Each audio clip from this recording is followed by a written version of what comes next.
हमें पता ही नहीं था कि ये लोग ऐसा कर देंगे, वरना हम कभी जाने ही नहीं देते अपने भाई को हमारे पास से। प्रशासन और सरकार के लोग न्याय नहीं दे पा रहे, इसीलिए इस तरह की घटनाएं हो रही हैं। मुझे तो धिक्कार है ऐसी वर्दी और ऐसे प्रशासन पे जो इंसानियत भूल जाए। इनकी पहले से साजिश थी कि ये लोग आगे न बढ़ पाए। उनका और उनके बेटे का इनकाउंटर होना चाहिए। प्रशासन हमारा साथ दी होती तो हमारा भाई हमारे साथ होता आज। हमें पूरे प्रशासन से नाराजगी है, यहाँ तक कि योगी जी से नाराजगी। उनका बुलडोजर अभी तक कहाँ है? दरोगा जी कहते थे कि अही बिरादरी है तो बिना मारपीट या खून खराबा के मानेगी नहीं। जी हम यही चाहते हैं उनके बेटे का इनकाउंटर, कि माँ भी ऐसे कलजे जैसे मेरी माँ कलज रही है। उत्तर प्रदेश के जिला जौनपुर में ताइक्वांडो खिलाड़ी अनुराग यादव की निर्मम हत्या ने हर किसी को झकझोर कर रख दिया है। चंद जमीन के टुकड़े के लिए हत्यारे पड़ोसियों ने महज 16 साल के अनुराग यादव की गला काटकर हत्या कर दी। तलवार से सिर कटने के बाद अनुराग की मां उसके कटे सिर को हाथ में लेकर घंटों चीखती और रोती बिलखती रही। छोटी बहन आराधना यादव भी भाई के कटे सिर को गोद में लेकर आंसू बहाती रही। वहीं पुलिस ने अनुराग का सिर तलवार से काटने वाले हत्यारे रमेश यादव को गिरफ्तार कर लिया है, लेकिन हत्यारे की गिरफ्तारी से अनुराग के परिजन नाखुश हैं। दरअसल उन हत्यारे पड़ोसियों को लेकर छोटी बहन ने कई बड़े खुलासे किए हैं। छोटी बहन का कहना है कि आरोपी बाप बेटे उसके भाई अनुराग के पीछे कई सालों से पड़े हुए थे। उसका भाई अनुराग महज 16 साल का था। इसके बावजूद पड़ोसी बाप लालता यादव और उसका बेटा रमेश उसे कई फर्जी मुकदमे में फंसाते थे। बहन ने बताया कि भाई अनुराग स्टेट लेवल का बेस्ट खिलाड़ी था। ये सब पड़ोसी आरोपियों को देखा नहीं जा रहा था। वो शुरू से ही भाई को आगे नहीं बढ़ने देना चाहते थे। इसके अलावा मृतक अनुराग यादव की छोटी बहन ने पुलिस प्रशासन पर भी गंभीर आरोप लगाए हैं। बहन ने खुलासा करते हुए कहा कि हर बार पुलिस पैसे लेकर मामले को टाल देती थी। पुलिस अगर उनसे पैसे नहीं लेकर निष्पक्ष काम करती तो आज उसका भाई अनुराग जिंदा होता। पुलिस ने भाई की मौत के बाद भी पैसे लेकर आरोपियों को गिरफ्तार किया है। बहन ने मांग की है कि जैसे उसका भाई मारा गया वैसे ही आरोपी बाप बेटे का भी एनकाउंटर हो।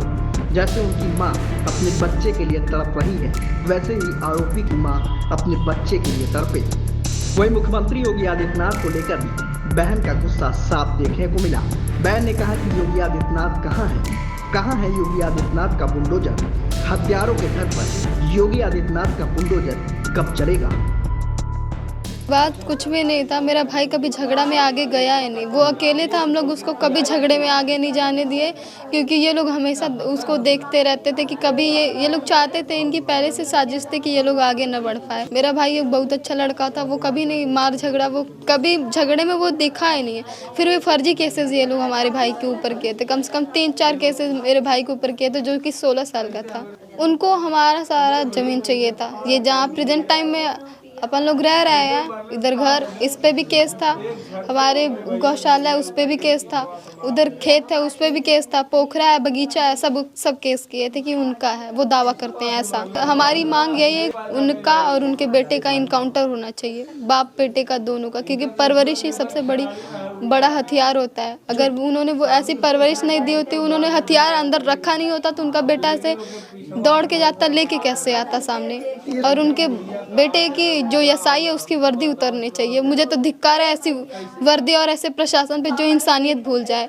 प्रशासन हमारा साथ दी होती तो हमारा भाई हमारे साथ होता, आज खड़ा होता, हमारे साथ बोलता। हमें पता ही नहीं था कि ये लोग ऐसा कर देंगे, वरना हम कभी जाने ही नहीं देते अपने भाई को हमारे पास से। हम उसको घर में लाते, अगर देखे होते वो तलवार लेके आएगा, धड़ से अलग कर देगा, तो हम लोग उसको घर में लेके आते, बंद कर देते, पर उसको कभी सामने जाने नहीं देते। उस पर विवाद था। ये लोग 3-4 दिन से क्या हुआ कि ये लोग काम करवा रहे थे। प्रशासन का क्या है कि वो कई बार लेखपाल वगैरह आए, किंतु कोई सुनवाई नहीं की। उस मामले का कोई परिणाम ही नहीं निकला। और थाने पे हम लोग भी जब भी जाते थे तो क्या होता, एसआई साहब, दरोगा जी कहते थे कि अही बिरादरी है तो बिना मारपीट या खून खराबा के मानेगी नहीं। जी हमें पूरे प्रशासन से नाराजगी है, यहाँ तक कि वो योगी जी से नाराजगी। उनका बुलडोजर अभी तक कहाँ है? उनके बेटे का इनकाउंटर हुआ क्यों नहीं? जैसे हमारा लाल खोया वैसे उनको भी तड़प होनी चाहिए। उनकी माँ भी ऐसे कलजे जैसे मेरी माँ कलज रही है परसों कल से। गिरफ्तारी शायद लालता प्रसाद की हुई है, जो कि उनकी गिरफ्तारी नहीं, उनको सुरक्षित लेके गया है सब। हमें लगता है ये लोग घूस भी दिए हैं, पैसा दिए। हमेशा प्रशासन को चुप कराता था पैसे देकर। जी हम यही चाहते हैं उनके बेटे का इनकाउंटर हो।